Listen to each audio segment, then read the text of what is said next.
Na Vasco da Gama, aqui no bairro Bonfim, de frente. Ele tem 76 metros quadrados de área útil. Ó, gente, o segundo dormitório, 2 dormitórios, dependência, mais banheiro auxiliar.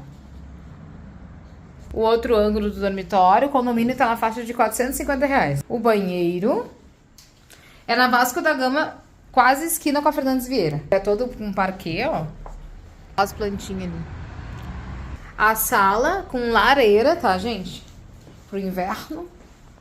Agora estamos indo para a cozinha. O outro ângulo da sala. Aqui é a cozinha.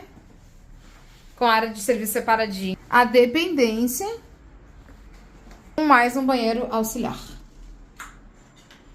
Completo. Ó, gente, tem um terraço aqui coletivo, tá?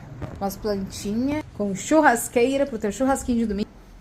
Ó o prédio, gente. PPC em dia. Bicicletário. E o prédio. Ó, gente, bem pertinho do Brasco. Ó, o Brasco é ali, ó. Aqui na Vasco da Gama. Estuda imóvel em Torres, na praia de Torres, tá?